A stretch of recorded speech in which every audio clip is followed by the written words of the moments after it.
I want to share with you 10 reasons why I believe homeschooling is the future and why I believe that with our current list of options, homeschooling is the best option for Muslims, right? And I want to make a couple of disclaimers first. Disclaimer number one, homeschooling is not easy. Homeschooling is not easy. In fact, I feel it's probably the hardest thing I've ever done in my life. It requires a lot of time, a lot of patience. You're going to have to learn a lot. You're going to have to be around the kids all the time. It is not easy, but it's an investment. It is hands-on parenting.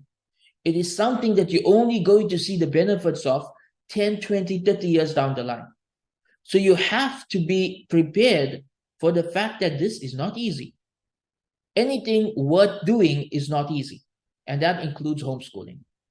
Disclaimer number two, not everybody can homeschool.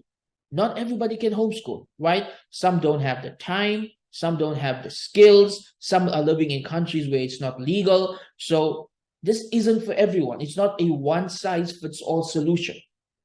It's the best option for those who are able to do it. But if you're not able to do it, you should go to the second best option, right? Number three, when we talk about the benefits of homeschooling, we are not demeaning or putting down Islamic schools at all. No, rather, I believe that Islamic schools are the second best option, right? Islamic schools are the second best option after homeschooling, which means that if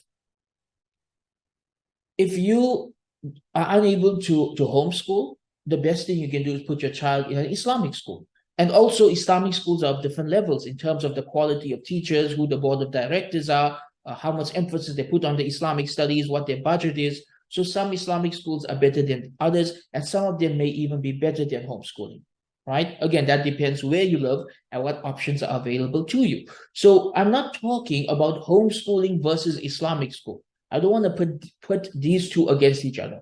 Rather, these are two separate solutions for the same problem. Rather, we are looking at homeschooling versus putting your children into an un-Islamic environment to study.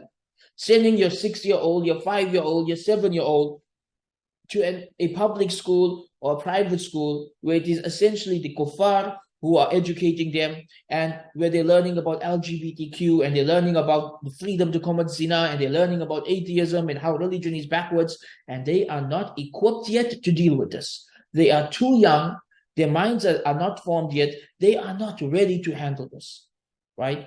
So this is what we are talking about, that if your option is public school or homeschooling, then you need to figure out a way to do homeschooling, because this is what is best for your children, to such an extent that some of my teachers said that if you're living in a non-Muslim country, some of them actually believe that it's haram to send your children to a public school. In fact, some of them call it spiritual suicide. Right now, I don't agree with the fatwa. I don't believe it's haram, but I understand the logic. Right? That it's spiritual suicide. You're killing your child's Iman by dumping a 6-year-old into an environment of kufr for 13 years, where the kuffar have more say in what your child learns than you do. You are essentially killing their Iman. You are sending them into a battlefield before they are armed and ready to fight. That's what you are doing when you put a 5, 6, or 7-year-old into a public school environment.